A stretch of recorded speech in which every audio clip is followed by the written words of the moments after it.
Greetings, ladies and gentlemen, to this once again overcast Wednesday evening, where it is now time, ladies and gentlemen, as we are going to discover who is our penultimate entry to the halfway point of this 30-band Royal Rumble Extra, aka entry number 14. So, let's greet him. So, entry number 14 is coming in 10, 9, 8, 7, 6, 5, 4, 3, 2, 1. Activate.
And whilst Wacom, because I own Wacom related products, that's the only reason you're seeing this ad anyway.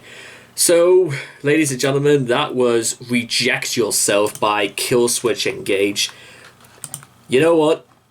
You may remember from last year, this was... I first listened to Killswitch Engage almost pretty much like a whole year ago, because they were number 16 in last year's Royal Rumble match, and they have moved up a gear into the number 14th position, which, not bad. Anyway, getting slightly back on track, it's funny enough they call the song Reject Yourself when they should have called this song A Day in the Life. Why, ladies and gentlemen? Well, I literally don't want to say I can say they are describing me. I don't want to go on that route and say these guys wrote the song with a person like me in mind. Don't believe me? Well, check this out, if you will. Their cries are blown away with the wind. How passive can we be before humanity is lost? Turning our backs on those who need love.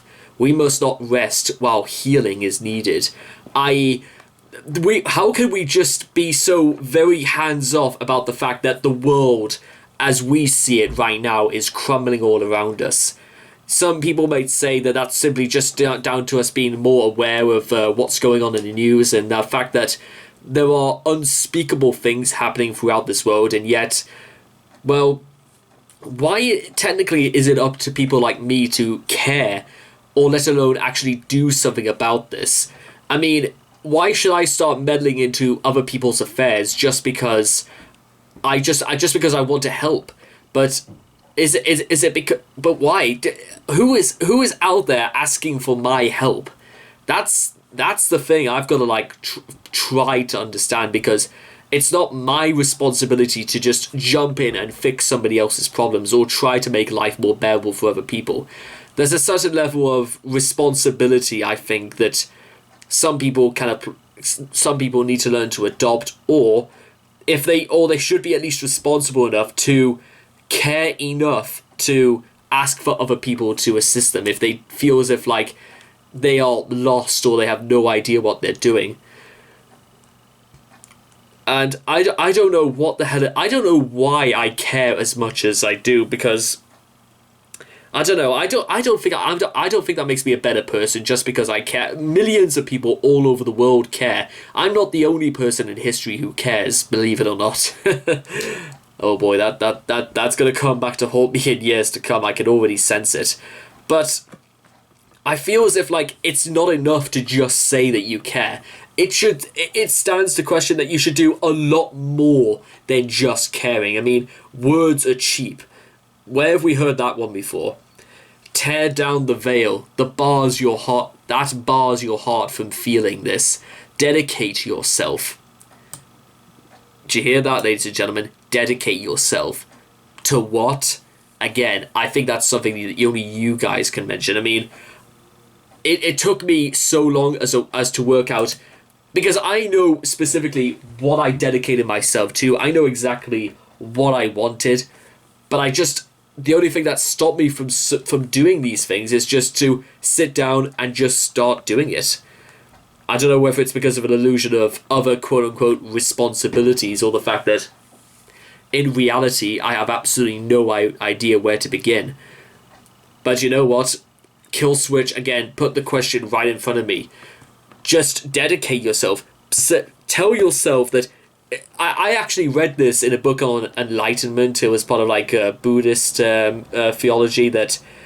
Or I think it was either Buddhist or Hinduism, that if you want to really dedicate yourself to something, you have to remove everything else from life that does not involve what you're dedicated to. So your mind is focused on what you find most precious about life, and basically that's that. Give your soul to compassion. With open arms, embrace this heart. With open eyes, behold the truth. Embrace this life. I just in case I've never said this before anywhere else, ladies and gentlemen, my life is going to be my legacy, and my legacy is going to be my life. Whatever happens by the time I'm gone, everything I do right here, right now, is what I'm going to be remembered for. Because nobody is going to remember anything about me after I've died. They're only going to remember stuff that I've done. It's as simple as that. Because, again, if I haven't made this point absolutely clear in any other video, I'll just say it again. At some point, ladies and gentlemen, I will be gone. I will be dead, and you will never see me ever again. That is a little bit tougher to... it's a little bit harder to say it like that than you might think, because you really do have to acknowledge that death is just as big as a part of life as life itself. There are only ever two absolutes in life, ladies and gentlemen. You are born and you die. That's it. Everything else is completely subjective, which means there's room for compassion, there's room for passion, there's room to do anything if you set your mind to it on this earth. And even when it ends, can you reject yourself? Can you feel their agony? Can you, in a world that feeds on disregard, heal the broken-hearted? But how do you heal the broken-hearted, ladies and gentlemen? How do you go about doing that? Do you try and entertain people? Do you send money to charity? Do you send supplies via food banks? What can you do to heal those who've had their hopes and dreams crushed, as it were? How do you go about solving a problem that you might never have realized before? But you want to know something very... And I'm going to leave you with this, ladies and gentlemen. Well, two things, actually. First off, the song, I called it a day in the life, but it feels like the day in the life of somebody at the very heart of a riot. There's adrenaline, there's aggression, there's a great desire to destroy, to tear down the establishment that has held you back all your life. What is that establishment, ladies and gentlemen? It's yourself. You are the establishment, but you are also the riot. You are married to the mob. You are the mob. And you're raging against yourself for not being the person you've always wanted to be. Why? Why, or for whatever reason? Because society is going to have a certain prejudice against you for being the person you are. Well, if that's true, you know what? You could shove the middle finger where the sun don't shine if society is not happy with who you are. It's not up to society to decide that who you are or what you can do. It's nobody's decision but yourself. People need to realize that the only person that actually ever stops us from being who we truly want to be is ourselves. And the day we start pointing that finger inward as opposed to looking down at the abyss, then I think we might learn far more than we might realize. And even as Reject Yourself sort of ends, it sort of like cools down. It's like, now that like the red mist is sort of lifted, you begin to like have room to breathe and have room to look around. Think about what you've done. Think about what it's going to lead to. And then, what are you going to do now, ladies and gentlemen? What are you going to do now that you've had a better glimpse of the world? Maybe you realize right now what it means to be broken-hearted. Maybe you now know what it feels like to be crushed. Now you can tell what it feels like when you see other people around you despaired. Maybe you were the cause of all this, ladies and gentlemen. Maybe you are the ones who put people down. Maybe you're the one who caused other people to riot, to rage against the machine. But who is the machine, ladies and gentlemen? Maybe we are the machines. Maybe we are part of some malicious contraption to keep people down or to do whatever the hell it takes to make sure that they obey by society's demands. Or maybe the opposite is true. Maybe we realize society is nothing more than just some vague idea that somebody is going to be very, very unhappy by the fact that we are simply choosing to be ourselves. And one day, ladies and gentlemen, we are going to escape from that theory. I am just about on the very outer fringes of it, and once I get beyond that fringe, I will be free. I will be free of this world. I will be free from the shackles of believing that the world is looking at me. And then when that day comes, ladies and gentlemen, I am going to take my jacket, I'm going to shut off my camera, and I'm going to shut off my computer, and I'm going to walk outside and back into the world of man. So anyway, I hope you guys have enjoyed this reaction video.